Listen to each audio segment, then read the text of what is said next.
¿Qué tal? Buenas noches, ¿cómo le va? Gracias por seguir conectados a Periodistas 360. El fin de semana pasado, la Convención Radical cambió el escenario político, no solo del radicalismo, del PRO, del no peronismo, del peronismo en la provincia de Buenos Aires y también la perspectiva del peronismo que está en el gobierno. Todo eso cambió una convención de un partido.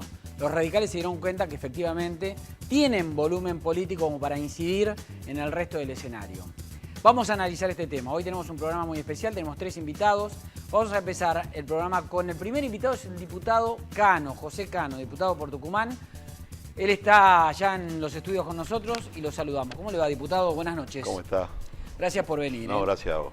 ¿Tomaron ustedes conciencia de vuelta al radicalismo del peso que tienen a nivel nacional? Porque una convención radical movió las fichas del resto de los partidos, no solo del radicalismo.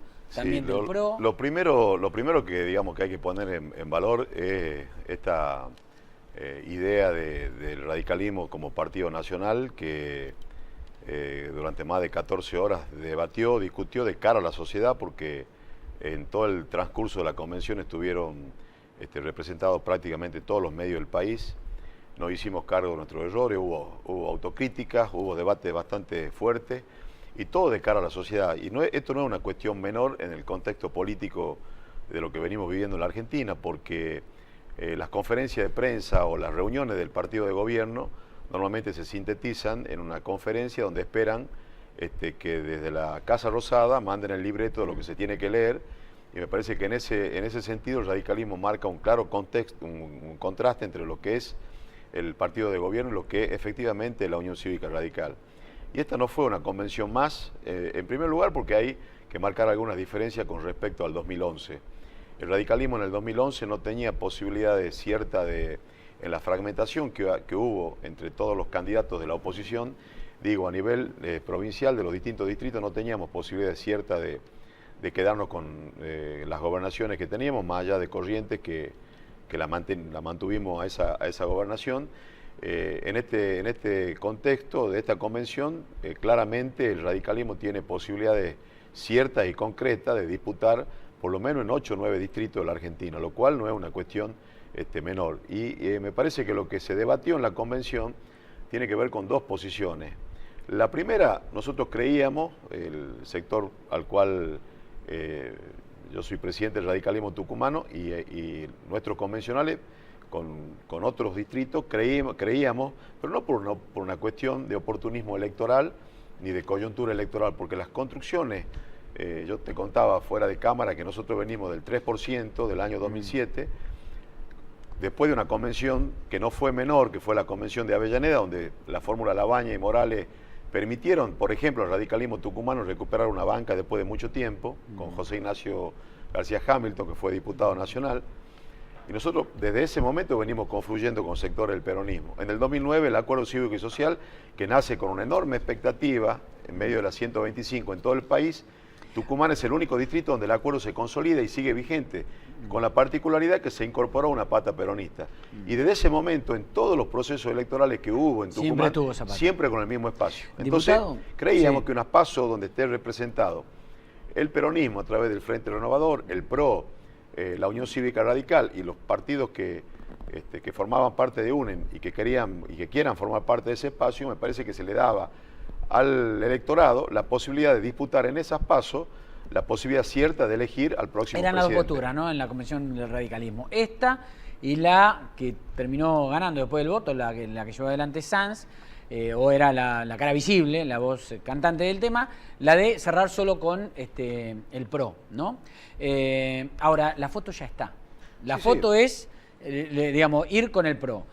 ¿Qué va a pasar con la cantidad de candidatos a gobernadores que tenían la otra postura? Porque son como 6 o 7 candidatos a gobernadores. No, a ver, nosotros, yo hice uso de la palabra en la convención y claramente, por la pertenencia que tenemos a un partido nacional, se debate una posición, se discute. ¿Se puede romper el radicalismo? No, a ver, nosotros acompañamos la decisión de la mayoría, estamos formando parte del mismo espacio. Nuestro candidato hoy es Ernesto Sanz, pero bueno, depende también del presidente del partido y del PRO la inteligencia, la cintura suficiente como para entender que se tiene que transitar un camino. O sea, se puede haber ganado la convención por por votos, por el número de convencionales. Pero esa decisión tiene que estar legitimada en las actitudes de construcción colectiva que se tenga de acá para adelante.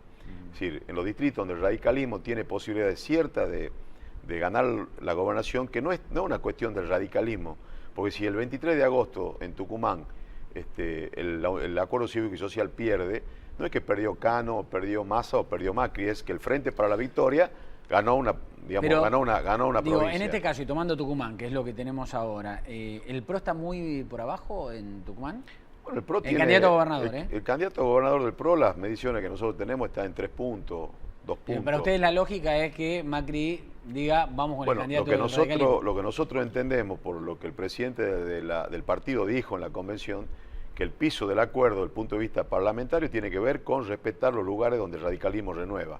En el caso de Tucumán, renovamos un senador y un diputado nacional. Sí. Pero aparte, acompañar en los distritos donde estamos disputando palmo a palmo con el gobierno la posibilidad de quedarnos con esas gobernaciones, con esa provincia, de bajar sus candidatos a gobernador y de integrarse a los espacios políticos que están conformados en esos distritos. Así que me parece que si esto transita por ese carril, si hay gestos de sanar las heridas, de diálogo, de entender que por encima de las cuestiones políticas y de las candidaturas está la sociedad argentina que está reclamándole a la oposición tener certeza, tener la posibilidad de optar por una alternativa de gobierno que efectivamente le dé garantía de sustentabilidad a ese gobierno. Entonces, si en ese contexto se dan las cosas, me parece que esto puede llegar a buen puerto. A nivel nacional, yéndonos de Tucumán directamente, a nivel nacional, ¿se generó una expectativa de no peronismo con más posibilidades concretas de descalzar al peronismo del poder? Bueno, esa es una posición que se debatió en la convención. Yo no suscribo esa mirada, yo creo que no se trata de peronismo ni de antiperonismo. De hecho, en las elecciones del 2013, la provincia de Buenos Aires fue central en el escenario electoral del país y allí confluyeron sectores, digamos, el PRO con el Frente Renovador. Bueno, Soledad Martínez integraba listas, por ejemplo, en la provincia de Buenos Aires, integraron listas con referentes del PRO, del Frente Renovador. Y me parece que esa posición se impuso. Nosotros creemos que hay cuestiones que tienen que ver con el gobierno, como por ejemplo la asignación universal, que fue una propuesta nuestra en el 2009, que Aerolínea siga siendo una línea de bandera, que el sistema previsional sigue en manos del Estado, YPF administrada por el Estado. Bueno, hay cuestiones que desde el punto de todas las políticas, ¿qué cambiarían? Porque todas las políticas de inclusión social, que obviamente hay que monitorearla, sí, hay que auditarla, porque acá se invirtió muchos recursos que lamentablemente en muchos casos sirvieron para consolidar un proyecto hegemónico y de clientelismo político. Parece que esas cuestiones hay que modificarlas, pero hay que entender que la Argentina que viene necesita de políticas públicas, de políticas de Estado. Necesita que haya obras de infraestructura que eviten que en la provincia de Buenos Aires se mueran personas porque se inundan, o que en Tucumán tengamos 10.000 evacuados después de 11 años de crecimiento económico por las obras de infraestructura que no se hicieron, por la matriz de corrupción que ha habido. Se tendría que haber hecho todo eso en la Argentina? Y no se hizo en un ciclo económico, al decir del gobierno una década ganada. Nosotros creemos que no ha sido una década ganada porque las políticas que resuelven los problemas estructurales que tenemos como país son estas políticas que muchas veces no la inaugura el gobierno que la inicia. Entonces, creo que la Argentina que viene con el PRO, con el radicalismo, con la coalición cívica, con el sector del peronismo que rompió con el oficialismo, tiene que ser un país de muchos consensos y de que independientemente del que llegue, esas políticas efectivamente se apliquen. De lo contrario, vamos a seguir en este esquema o en el escenario que el gobierno nos plantea, blanco-negro.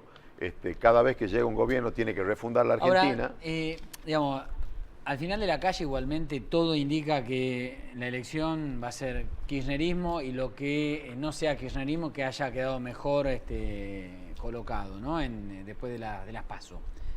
Digamos, todos los encuestadores lo explican de esta manera y pareciera ser que va a ser así. ¿Massa en ese contexto dónde queda?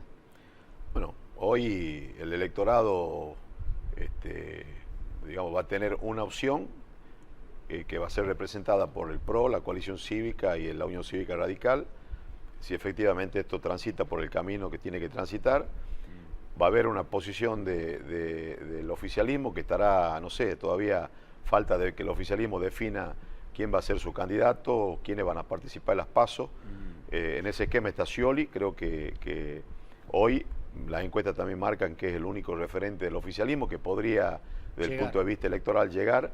Y me parece que, bueno, Massa tendrá un espacio intermedio de un peronismo bueno, que tiene otra mirada de las instituciones, que mira el federalismo de una manera distinta, porque vos me preguntas qué tiene que cambiar. Tiene que cambiar esto. Nosotros no podemos seguir con una presidenta que no reciba a un gobernador de su propio signo político, como ocurría con Peralta cuando estaban enfrentados, que le pedía audiencia y durante un año no lo recibió. O que López, porque es tucumano y quiere ser candidato en Tucumán, anda repartiendo plata y mintiendo que se van a hacer obras, porque si fuera salteño estaría en Salta y no en Tucumán. Resolver las asimetrías de las provincias del norte. Los productores del norte tienen la misma presión fiscal, las mismas retenciones y tienen que incorporar un 30% por el traslado de su producción a los puertos. Es decir, resolver los problemas que tenemos de la pobreza estructural que el gobierno no resolvió. Es decir, generar viviendas dignas para los miles de argentinos que viven hacinados. Ayer veíamos una nota vinculada a la Villa 31. ¿Cuántas Villas 31 hay a lo largo y a lo ancho de esta Argentina que pasó, Fernando, de un presupuesto cuando asumió el kirchnerismo de 53.000 millones a más de 1.200.000 millones de pesos el presupuesto de este año, ¿no?